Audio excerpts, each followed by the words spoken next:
और अगर तुम्हें ये भ्रम हो कि एकांत में आसन लगाकर ध्यान लगाने से भगवान की प्राप्ति हो जाती है, तो बगुला बहुत एकांत में जल में खड़ा होकर एक टांग केवल ध्यान लगाता है, लेकिन मछली का, भगवान का नहीं, तो उसका उद्धार हो गया क्या? ये तुकाराम जी की बात है। अगर तुम्हें ऐसा भ्रम हो गया हो कि कोई एकांत गुफा हो, घुस जाऊं बस वहां भगवत प्राप्ति हो जाएगी, तो चूहा और सांप रात दिन बिल में रहते हैं, इनको भगवान की प्राप्ति हो गई क्या? तुकाराम जी से जब प्रश्न किया गया कि क्या गृहस्थाश्रम में भगवान की प्राप्ति ऐसे हो जाएगी जो विरक्तों को हो जाएगी? बहुत ध्यान से सुनिए, सिद्ध संत है, वो कह रहे हैं कि पागल मत बनो, भगवान की प्राप्ति भगवान के भजन करने से होती है, वो गृहस्थी में भी हो जाएगी। अगर तुमको लगता है कि वन में रहने से भगवान मिल जाते हैं, तो हिरन को मिल जाते, खरगोश को मिल जाते, बाघ को मिल जाते, सब ब्रह्म प्राप्त हो जाते। अगर तुमको लगता है कि एकांत में ध्यान लगाने से मिल जाते, तो बगुला जल में खड़ा होकर एक टांग केवल ध्यान लगाता है, लेकिन मछली आई गट्ट से खाया फिर शांत खड़ा है, बगुला को नहीं मिला। फिर कहते हैं कि एकांत गुफा में घुसने से भगवान मिल जाते, तो चूहा और सांप बिलई में रहते हैं रात दिन, उनको भगवान मिल जाते। तो इसलिए हम तुमसे कह रहे हैं कि ये ची चपड़ की बातें छोड़ो। तुकाराम जी कह रहे हैं घर में विट्ठल का मंदिर बना, घर को ही विट्ठल का मंदिर बना, ठाकुर विराजमान करो, आप सेवक हो जाओ, बढ़िया भोग लगा के पाओ, नाम कीर्तन करो, कथा वार्ता करो, अपने कर्म को भगवान को अर्पित कर दो, भगवान की प्राप्ति हो जाएगी। बहुत सहज है गृहस्थ में भगवत प्राप्ति करना। हम तुमसे पूछते हैं, जो लोग सोचते हैं अन्न नहीं खाएंगे तो भगवान की प्राप्ति हो जाएगी, तो कितने ऐसे जीव हैं हमारी प्रकृति में? तुकाराम जी कह रहे हैं ये बड़े महापुरुष हैं, किसी के कहो सांप खाता अन्न, करे क्या धान बकभी, कपट भरा भीतर भरा उदर मल से, करे चूहा भी एकांत गदहा भी भभूत रमावे, तुका जल नक्रालय काग ही नहाय कहो। तो क्या अन्न न खाने से भगवान मिल जाएंगे? अगर हां, तो बहुत से पक्षी ऐसे हैं जो केवल फलाहार रहते हैं, बहुत से ऐसे हैं जो घास चर के रहते हैं, ना वो अन्न खाते हैं ना कुछ और, कुछ है फलाहार, कुछ है तृण चरते हैं, कुछ है पानी पी के केवल रहते हैं। भैया केवल पानी से इन सबको भगवत साक्षात्कार हो जाता है क्या? केवल पानी से रह रहे तो भगवत साक्षात्कार हो जाएगा, केवल फलाहार रहे तो उनको भगवत साक्षात्कार हो जाएगा। तुकाराम जी कहते हैं कितने हैं वायु भक्षण करते हैं, केवल वायु पी करके जीते हैं, भीतर कपट भरा है, बाहर ये सब छोड़ रहे हो, कुछ लाभ नहीं मिलना है। चूहा बिल में एकांत में रहता है, भगवत प्राप्ति हो गई। गदहा खूब धूल में ऐसे लौटता, धूल लगाने से तो क्या उसे भगवत प्राप्ति हो गई, महापुरुष है। जल में घड़ियाल रहता है, भगवत प्राप्ति हो गई। कौआ भी जाके गंगा स्नान करता है, जल स्नान, भगवत प्राप्ति हो गई। भैया जब तक भजन नहीं तब तक भगवत प्राप्ति नहीं, बाहरी क्रियाओं से। तुकाराम जी कह रहे हैं तुम्हारे हृदय में बुराई भरी हुई है और बाहर से साधु का भेष बनाए हो, तो तुम्हें भगवत प्राप्ति हो जाएगी। अरे चाहे वायु भक्षण करो, चाहे तुम ध्यान का नाटक करो, चाहे एकांतवास करो, चाहे भस्म लेपन करो, चाहे जल में खड़े हो जाओ, चाहे जितना अनुष्ठान करो, जब तक भजन नहीं करोगे भगवान का, तुम्हारी बुद्धि निर्मल होने वाली नहीं, बाहरी क्रियाओं से कोई लाभ नहीं। तुकाराम जी कह रहे हैं भक्ति मुक्ति दिलाने वाली है समस्त भव बंधनों से। रात दिन अपने प्रभु का नाम जप कर रहे, चिंतन कर रहे। एक गृहस्थ आए थे, बहुत अच्छी स्थिति, नेत्रों में नेत्र मिला के जब बात किया तो बड़ा संतोष। जब जाने लगे तो कहा 1 मिनट रुको, इससे मुख पे बड़ाई नहीं करनी चाहिए, पर आप सावधान रहना, बहुत अच्छी स्थिति, संभाल के निकल जाओ। बस उन नेत्रों से ऐसे किया, चुपचाप गंभीर मुद्रा, प्रश्न बहुत जोर का, और स्मरण में बिल्कुल तन्मयता, एक एक चेष्टा उनकी बता रही थी। बहुत बढ़िया, बाजी मार ले जाओगे, कोई तुम्हें प्रणाम नहीं करेगा, कोई दान पुण्य नहीं, कोई नमस्कार नहीं, बहुत जल्दी निकल। विरक्त भाव में रात दिन भगवान के भजन में व्यतीत करो, तभी बात बनेगी। केवल इन सब बाहरी बातों का देखो, इसीलिए खंडन किया है तुकाराम जी ने। जो विरक्त अपनी देह को घृणित समझकर त्याग देता है, देह के राग का, बलमूत्र का भान क्या इसमें, वो महासुख को प्राप्त होता है। इससे ज्यादा प्यार करने की जरूरत नहीं है। जो इस देह से ज्यादा प्यार करते हैं वो सीधे नरक का रास्ता तय कर लेते हैं। बहुत संभल के चलने की जरूरत है। इस देह के राग को मिटाने के लिए ही तो भगवत मार्ग में चले, चाहे गृहस्थ हो चाहे विरक्त। तुम अपना स्वभाव बनाओ आत्म कल्याण के लिए। शरीर को ज्यादा सुख दोगे, ज्यादा सुख भोगोगे तो नरक का रास्ता पुष्ट कर देगा।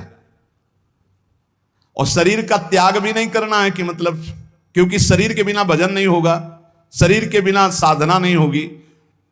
तो उचित खिलाओ पिलाओ, उचित विश्राम और खूब भजन और सतमार्ग की चेष्टाओं की। इसको इतना भजन कराओ कि इसका भाव ही नष्ट हो जाए कि मैं शरीर हूं। तुकाराम जी कहते इसमें संदेह नहीं, वैराग्य की बातें करने से वैरागी नहीं हो जाता। जब सुंदर सुंदर भोग, सुंदर सुंदर रूपवान भोग शरीर के सामने उपस्थित और भोगने की इच्छा ना हो, उसका नाम वैराग्य है। बातें करने वाले वैराग्य की तो करते रहते हो, जब सामने प्रश्न आता है तो उत्तर नहीं दे पाते, अर्थात भोग आता है तो उन्हीं में लिप्त हो जाते, उन्हें वैरागी नहीं कहते। इसीलिए हम कह रहे हैं कि अपने मुख से नाम नाम नाम, निरंतर नाम जप करो। यदि मुख नहीं नाम जप रहा तो ये जिह्वा टुकड़ा है मांस का, और मुख जो है मांस का एक कुंड मात्र है। नाम जप करो, सदगुरु प्रदत्त नाम जप करो। तुका कह रहा है सदगुरु की महिमा, सदगुरु कोई मनुष्य नहीं है। चितनासी न लगे बेल काही, तया न लगे मूल, वाचे सदा सर्वकाल राम कृष्ण हरि गोविंद। गुरुदेव ने जो नाम दिया है वो कोई मनुष्य नहीं, वो साक्षात राम कृष्ण हरि ही है। बंदो गुरुपद कंज कृपा सिंधु नर रूप हरि। उन्होंने चिंतन के लिए तुम्हें जो दिया है, सारा समय उस चिंतन में लगा दो। अमूल्य है तुम्हारा जीवन। हर समय राम कृष्ण हरि गोविंद नाम जिह्वा पर बना रहे। चिंतन नासी न लगे बेल सर्वकाल करावे। चिंतन के लिए कोई समय नहीं है ऐसा कि हम नहा धो के फिर चिंतन करेंगे। अगर शौचालय में ही मृत्यु हो गई तो हर समय नाम जप, हर समय नाम जप। सदा राम कृष्ण हरि गोविंद का चिंतन करो। एक सत्य सार यही है, ना फलाहार रहने से, ना जल पीने से, ना वायु भक्षण से, ना इन सब बाहरी बातों से भगवत प्राप्ति नहीं होती। भगवत प्राप्ति होती सदैव भगवत चिंतन करने से, नाम चिंतन करने से। भगवान नाम कीर्तन भगवान की प्रसन्नता के लिए, भगवत कथा भगवत प्रसन्नता के लिए। तुकाराम जी कहते हैं, गीता है, श्रीमद् भागवत है, ये भगवान की प्राप्ति के लिए चर्चा हो रही है। जो भगवत प्रसाद रूप मिल जाता है उससे जीवन यापन का, जब तक जीवन है हमें हर समय भगवान नाम जब, भगवत कथा, भगवत भक्तों का संग, यही करना है। प्रभु के नाम की महिमा प्रभु ही समझ सकते हैं, दूसरा कोई नहीं समझ सकता। या प्रभु समझा दे पुरुषोत्तम तो समझ पावे। कर्म के फेर में पड़ा हुआ जीव अगर अट्टहास करके नाम पुकारने लगे तो कर्म बंधन नष्ट हो जाए। राधा राधा राधा जोर से चीख चीख कर, तो बोले कर्म बंधन विध्वंस होते हैं। जितने के कानों में नाम पड़ेगा सबका मंगल होता चला जाएगा। तुकाराम जी कहते जो मैं कह रहा हूं उसे सुनो। मैंने इसलिए कहा कि आप नाम को और कथा को बेचो मत, क्योंकि ये रहस्य की बात है। इससे श्री कृष्ण अधीन हो जाते हैं। विठोबा का नाम, विठोबा की कथा विठोबा को अधीन कर लेते हैं। महापुरुषों के वचन समझने हैं। जैसे सत स्त्री के अधीन उसका पति हो जाता है, उसके आचरण, उसका व्यवहार अपने पति को अधीन कर ले, ऐसे सद्भक्त भगवान को अधीन कर लेते हैं। यहां तुकाराम जी भगवान की अधीनता के लिए कह रहे हैं, तुम अपने परमार्थ को खो मत। तुकाराम कह रहे हैं धन के अधीन हो जाना, काम के अधीन हो जाना, नरक की यात्रा करना है। इसलिए विठोबा के अधीन हो जाओ, रात दिन नाम कीर्तन करो, तुम्हारी वांछा पूर्ण हो जाएगी, तुम्हारी मनोकामनाएं पूर्ण हो जाएंगी। मदारी का बंदर वैसे नाचता जैसे मदारी नचाता है, ऐसे उमादार जो सिद्ध की नाई सबई नचावत राम गोसाई। उनसे प्रार्थना करो तुम्हारा नाचना बंद हो जाएगा माया का, दूसरा कोई नहीं रोक पाएगा, क्योंकि इस नाचने का रिमोट उन्हीं के हाथ में। मामे वे प्रपद्यन्ते माया में ताम तरंती थे। कभी भी उपासक भेद मत में पढ़कर तर्क वितर्क न करे। हरिहर सब एक हैं, हरिहर सब एक हैं। जैसे पीछे कहा था ठाकुर ठाकुर सब एक है, संत संत सब एक, और जो संतन का सेवन करे सो जागे शुद्ध विवेक। ऐसे यहां कह रहे तुकाराम जी के हरिहर में भेद नहीं है। जो भेद फैलावे, लड़ाई झगड़ा करे, ऐसे से दूर रहना। मिठास में चीनी है, चीनी के खिलौने बने हैं, एक सवार बना हुआ है, एक घोड़ा बना हुआ है, दोनों में चीनी क्या कम है क्या? बराबर चीनी है। चाहे घोड़े से शुरू करो तो मिठास, सवार से शुरू करो, दीपावली में आते ना बने। ऐसे ही चराचर जगत में सेवक स्वामी बना वही सच्चिदानंद है। हरिहराम भेद नाही नका करुम वाद, एक एकाचे हृदय गोडी साखे रेचे ठाई। जहां हरिहर में कोई भेद करके निंदा करने लगे, वहां से कान में उंगली डाल के चल देना चाहिए। एक ही ये परम तत्व है। ये झूठ मूठ अज्ञानी जन बहस करते रहते हैं, इनके हृदयों में बिल्कुल भगवदानंद की मिठास नहीं है, इनकी बातें नहीं सुननी चाहिए। भेद करने वालों की दृष्टि में जो माया का पर्दा लगा हुआ है, भक्तों की दृष्टि में वो पर्दा नहीं होता। वो बेपर्द देखते हैं कि सर्वत्र एक ही भगवान विराजमान है। जो सर्वत्र एक ही भगवान विराजमान ऐसा मान लेते हैं, उनके आगे पीछे दाएं बाएं भगवान की रक्षा शुरू हो जाती है। ध्यान रखना, जो सर्वत्र अपने भगवान को देखते कि सब रूपों में मेरा ही भगवान है, तो कह रहे देवु उभा मांगे पुंडे उगवी कोंडे संकटा। कोई संकट उसे छू नहीं सकता, चारों तरफ से भगवान की सुरक्षा रहती है उस भक्त के जीवन में। विश्वास करो इस बात पर, चारों तरफ से भगवान सुरक्षित रखते हैं। और जो सदैव संतों का स्तवन करके भगवान का भजन करता रहता है, उसमें कोई ऋण नहीं रह जाता। यह भी एक प्रश्न आया था, यह देव ऋण, ऋषि ऋण, मातृ ऋण, पितृ ऋण, इनसे कैसे ऋण हुआ जाए? क्या कह रहे हैं तुकाराम जी? जो संतों का स्तवन करता है, उसके हृदय में भक्ति होती, जो भगवान का भक्त होता है, उसका कोई ऋण नहीं रह जाता, सब ऋण मुक्त हो जाते हैं। एकादशी स्कंद में भगवान श्री कृष्ण चंद्र जी ने उद्धव जी से कहा है, जो मेरा अनन्य भाव से निरंतर चिंतन करता है, उससे मैं सब ऋणों से मुक्त करता हूं। देव ऋण, ऋषि ऋण, पितृ ऋण, मातृ ऋण, इनसे उऋण होने के लिए प्राणपन से श्री हरि के चरणों का चिंतन करो। जैसे जैसे कोई भगवान का ध्यान करता है, तो भगवान का प्रभाव उसमें उतरने लगता है।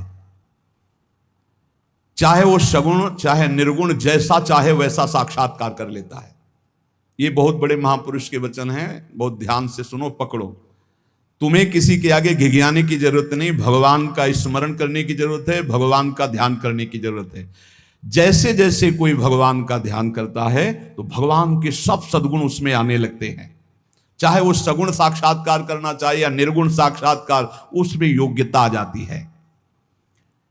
ज्ञाने विठ्ठल ब्रह्मो नवे त्वाचे बोलो नाई कावे। महाराष्ट्र भाषा में कहते हैं, मेरे तो सर्वस्व ब्रह्म विठ्ठल भगवान है, तुकाराम जी कह रहे हैं।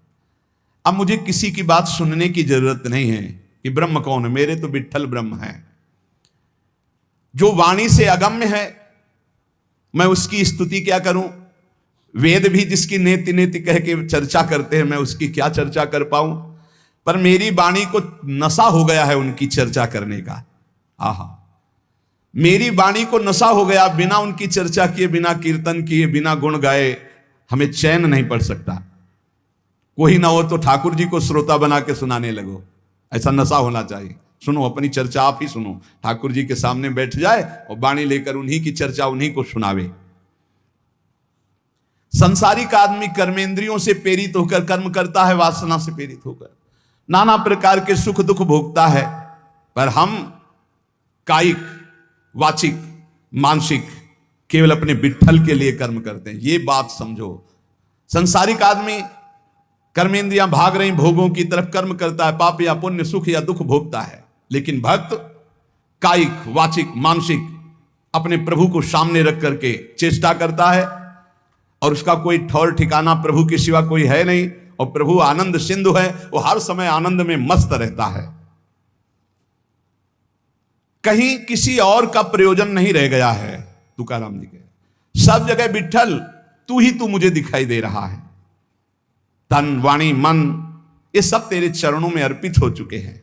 भगवान, अब मेरा कुछ नहीं बचा, केवल आप ही मेरे बचे हो। ये हम लोगों के लिए आदर्श वचन है। हमें ऐसा होना है, प्रभु के सिवा हमारा कोई नहीं। अभ्यास बल में बहुत बड़ी ताकत है। अभ्यास बल हो जाए तो व्याघ्र और सर्प को भी अधीन किया जा सकता है। व्याघ्र, बाघ को और सर्प को अभ्यास बल। देखो, जो बचपन से अभ्यास करवा लिए सिंह आदि का, तो ऐसे बछड़े की तरह हाथ फेरते हैं, साथ खेलते हैं। कोई फर्क। सांप पकड़ने वाले जो सर्प मित्र होते हैं, इतना बड़ा अभ्यास कि बड़े से बड़े विषैले सांप को 5 मिनट में अपने वश में करके व्याघ्र और सर्प को अपने वश में किया जा सकता है। अभ्यास से विष को पचा लिया जाता है। जब उड़िया बाबा ने सुना कि एक महात्मा 10 ग्राम संखिया जहर रोज खाते हैं, तो उनका इसमें तो 10 आदमी मर जाए, ऐसा हो ही नहीं सकता। तो उन्होंने कहा महात्मा है तो उनका पता बताइए, मैं जाऊंगा। उड़िया बाबा वहां गए, महात्मा से कहा आप 10 ग्राम संखिया जहर रोज खाते हैं? उनका हाँ। बोले मैं देखना चाहता हूं, क्योंकि विश्वास नहीं होता 10 ग्राम में तो 10 लोग मर जाएंगे।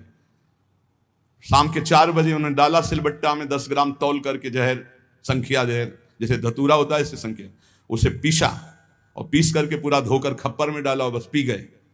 महात्मा ये तो आश्चर्य की बात है। बोले तो रोज हम पीते हैं। तो बोले 10 ग्राम कैसे? तो बोले अभ्यास, पहले दिन एक बीज लिया था, ऐसे घस के चाटा, नशाया, कई दिन उसी बीज को घसकर चाटते रहे, फिर एक बीज, फिर धीरे धीरे आज 10 ग्राम पचा लिया। तुकाराम जी कह रहे हैं अभ्यास का बल करे तो व्याघ्र और सर्प को वश में कर ले। तो मन को वश में नहीं किया जा सकता, इंद्रियों को वश में नहीं किया जा सकता, अभ्यास से किया जा सकता है। अभ्यास योग युक्त ने चेतसा नान्यगामिना। अभ्यास से हम विष को पचा सकते हैं। अगर हम रोज भगवत कृपा से अपमान को पचाना सीख जाएं तो बड़े से बड़े अपमान को भी, निंदा को भी मुस्कुराते हुए सह सकते हैं। अभ्यास से वेदों का अर्थ समझ लिया जाता है। वेद पाठ का अभ्यास करो, धीरे धीरे वेद अर्थ समझा। इसलिए कुछ दुष्कर नहीं है, तुम अभ्यास में आओ। मेरा भजन में मन नहीं लगता, अभ्यास करो। अभ्यास में तुम जितना आगे बढ़ोगे उतने उच्च अवस्था को प्राप्त हो जाओगे। अभ्यास में बहुत बड़ी दम है। अभ्यास एक एक कदम बढ़ाते चले जाओ। अभ्यास एक एक इंद्रियों पर विजय प्राप्त करते चले जाओ। अभ्यास असाध्य को भी साध्य कर दे।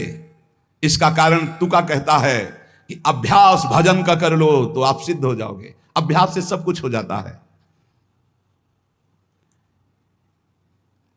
संत जब घर आते हैं तभी दशहरा और दिवाली माननी चाहिए, जो भगवत प्रेमी महात्मा है। बहुत बड़ा प्रभाव है, इसीलिए उस प्रभाव का दुरुपयोग असाधु जन कर बैठते हैं। मूर्तमान परम पवित्रता और तीर्थ चलकर आज आ रहा है, ऐसा अनुभव होता है जब संत आते हैं।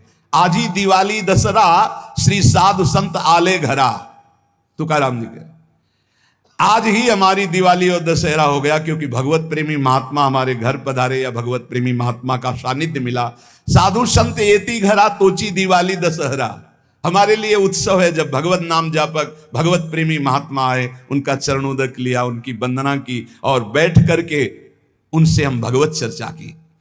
ऐसे जो भक्तजन हैं उनके संग का परिणाम क्या होता है कि भगवत साक्षात्कार के लिए छटपटाहट पैदा हो जाती है। जैसे जल से मछली को निकालो तो विकल होकर तड़पने लगती है।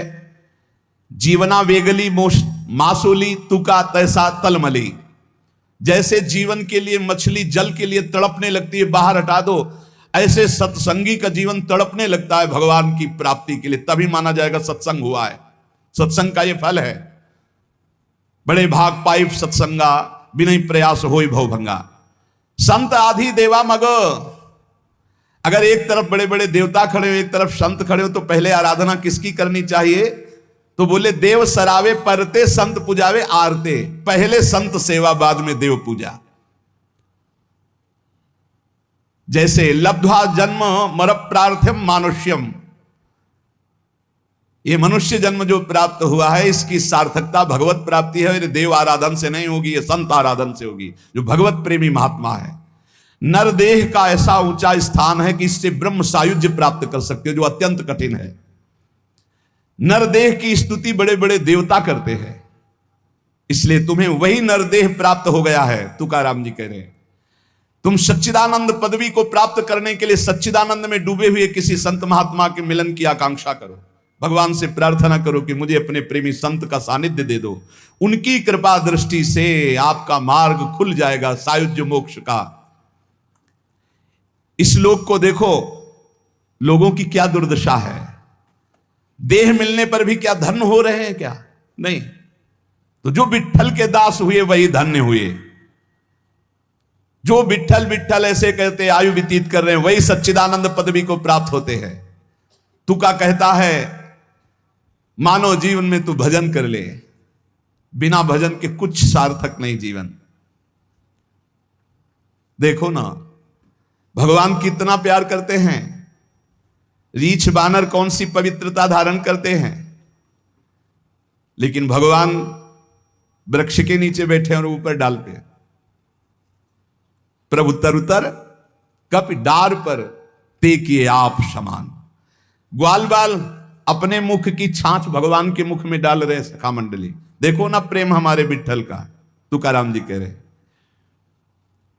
गोलियांची ताकि पिरे कोड़ पोरे चांगली। ग्वालों के मुख की छाछ पी रहे, तभी तो ब्रह्मा जी को मोह हो गया। ये भगवत प्राप्ति कोई कठिन नहीं, बस चौपड़ का खेल समझ लो। चूक गए तो गोटी मारी जाएगी, गोटी मारना भवबंधन में फंस जाना, गोटी निकाल ले गए जीवन मुक्त हो गए। चौपर का खेल। सारी जी मरी झूठी बाती सारी, बद्ध मुक्त वारी बातकारी। कोई जीवन मुक्त होना कठिन नहीं है, लूडो का खेल। चूक गए तुम्हारी गोटी मार दी गई, और सावधानी से अपने अंक को गिनकर गोटी को बचाते हुए निकल गए, जीत गए, जीवन मुक्त हो गए। नहीं गोटी मार दी जाएगी, खेल है एक ये। सारी वही गोटी सारी मारी गई, सब झूठा हो गया, खेल बेकार हो गया, हार गए। और सारी मारी नहीं गई, निकल गए तुम तो मुक्त हो गए। खेल रखा है भगवान ने। तुकाराम जी से पूछा गया, क्या गृहस्थाश्रम में जैसे विरक्त को भगवान मिल जाते हैं ऐसे मिल जाएंगे? तो उन्होंने कहा, पागल बनने की जरूरत नहीं है। ये बात दिमाग में बैठाने की जरूरत नहीं कि बन बन भागने से ही भगवान मिलते हैं। अपने लोगों के भाग्य में ये मार्ग लिखा था, पर हम आज भी अनुभव करके ही कहते हैं। जो आज दुर्दशा देख रहे हैं, उस दुर्दशा से हम कह रहे हैं कि घर में रहकर धर्म पूर्वक आचरण करते हुए भजन करने से बहुत लाभ मिलेगा। विरक्त मार्ग बहुत ही मतलब आग पे चलने का मार्ग है, खिलवाड़ नहीं है। आप ये समझ लो, खिलवाड़ नहीं। सफीपुर एक गंगा किनारे स्थान है, तो वयोवृद्ध महात्मा सन्यासी रहते थे। तो उनके घर के कुछ लोग गुड़ और ये सामग्री लेके गए, तो उनका गंगा जी में डाल दो या किसी और को दे देना।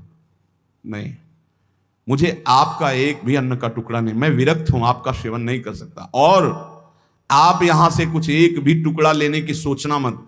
आप ऐसे खरे स्वभाव वाले संतों को देखा कि अपने विरक्त मार्ग के पंथ के जो नियम हैं वो बड़े कट्टर भाव से निर्वाह करने वाले। आज समझे में नहीं आता, हमसे चूक हो जाती है। तो जो हमें विरक्त मार्ग से चलकर लाभ मिलना था वो नहीं मिल पाता। श्री तुकाराम जी कह रहे हैं, वन में यदि भगवान होते तो हिरण को भगवान मिल जाते, तुकाराम जी की वाणी है। खरगोश को मिल जाते, बाघ को मिल जाते, ये सब भगवत प्राप्त हो जाते। देखो, जब आनंद मिलेगा तब मन पंगु हो जाएगा। जैसे भौरे में बहुत बड़ी ताकत है कि चाहे जितना मजबूत काठ हो, वो बड़े मौज से खेलते खेलते उसमें छेद कर देगा। जब कमल की पराग वृत्ति में वो पहुंचता है तो थोड़ा सा भी पराग को धक्का न लगे, शांत होकर बैठ जाता है। चाहे जीवन खोना पड़े, वो कमल की पंखुड़ी को नहीं काटता। ऐसे उदाहरण दे रहे, ऐसे ही तुम्हारा मन तब तक उद्दंडता करता रहेगा जब तक भगवत सुख नहीं मिलेगा। और जिस दिन इसे आनंद मिला, भगवत आनंद, ये बैठ जाएगा, इसका अस्तित्व खत्म हो जाएगा, ये बैठ जाए। निज सुख बिन मन होई कि थीरा। बिना आत्मानंद का अनुभव मिले मन स्थिर नहीं होगा, शांत नहीं होगा, विश्राम नहीं पाएगा। भौरे का दृष्टांत देकर के मन को समझा रहे कि मन भौरा है, भटक रहा है विविध भोगों में, बड़ा मजबूत है, बलशाली है, लेकिन ये तभी निर्बल बनेगा जैसे भौरा कमल में आ जाता है तो वहां अपना बल खो देता है। ऐसे ही श्री हरि चरणारविंद, हरि नाम, भगवद आश्रय, भगवत भक्ति, इसी में मन आनंद को प्राप्त होगा। तो आपको कहीं भागने की जरूरत नहीं। आपने सुना कि जंगल में भागने से क्या होगा, जल पीने से क्या होगा, फलाहार रहने से क्या। शांति से अपने घर को ठाकुर जी का मंदिर मान लो, खूब नाम कीर्तन करो, भगवत चर्चा करो, भगवान का सुमिरन करते हुए जीवन व्यतीत करो। इधर भी सुखी, परलोक में भी सुखी। किसी से आशीर्वाद मांगने की जरूरत नहीं, दौड़ने भागने की जरूरत नहीं, हाहाकार मचाने की जरूरत। ये बहुत आनंद का जीवन है मानो दे। बस सुलझ जाओ, शांत हो जाओ, जहां तुम हो वहीं सब ठीक है। जो मिल जाए, रूखा सूखा फल है, अन्न है, जल है, जो मिल जाए, प्राण पोषण करो, भगवान का चिंतन करो, सद आचरण करो, बड़ा आनंदमय जीवन होगा। लेकिन आनंद से जीने के लिए असद आचरण करते हो, पापाचरण करते हो, आनंद की खोज में। कहां पापाचरण में आनंद है? इसलिए सद आचरण में आ जाओ, भगवद आश्रित हो जाओ, खूब नाम जप करो। भगवान मंगल भवन है, इस गेम से निकाल देंगे। बहुत बड़ा एक गेम है, बहुत बड़ा गेम है। जीतते जीतते हार जाओ, हारते हारते जीत जाओ। तो हम तो जीत गए। नागरी दास ही जन्म जितायो, बलिहारी बलिहारी हमारी सबही बात सुधारी। कृपा करी श्री कुंज बिहारी, और श्री कुंज बिहारी हमारी सबही बात सुधारी। लाखों अपने वृंदावन में, बस खास बात बल गई। नहीं, आप क्या समझते हो?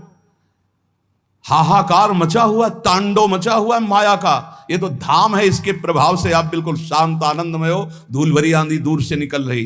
नहीं तो आप संसार में देखो, सतोगुण रजोगुण तमोगुण 3 गुण है। सतोगुण तो कहीं कहीं नहीं, रजो और तमो की तांडव वृत्ति मची हुई है। जहां कहीं भगवत चर्चा, भगवत नाम कीर्तन, भगवत गुण, बहुत विक्षेप माया डालती है। इसलिए खूब नाम जप करो, इसी जन्म में भगवत प्राप्ति कर लो, दोबारा इस कलयुग में जन्म ना हो। पक्का ऐसा भजन करो कि आगे अब देखते जाओ। अरे भाई, बड़ा आश्चर्यमय समय, बड़ा आश्चर्यमय समय है। अभी तो कुछ है नहीं, अभी तो बबुआ है कलयुग, घुटने के बल चल रहा है। थोड़ा खड़ा होने दो, फिर ताट ठोकने दो। 4,32,000, अभी तो 32,000 नहीं पूरे हुए, थोड़ा 1,00,000 1,50,000 पूरे होने दो, फिर इसका है, उसका अपना राज्य है। इसलिए कलयुग के दोषों से बचने के लिए, माया के प्रभाव से मुक्त होने के लिए, समस्त दुखों का नाश करने के लिए समर्थ है भगवान नाम। खूब नाम जप करो, नाम कीर्तन करो, भगवत चर्चा करो, इसके सिवा कोई उपाय नहीं है।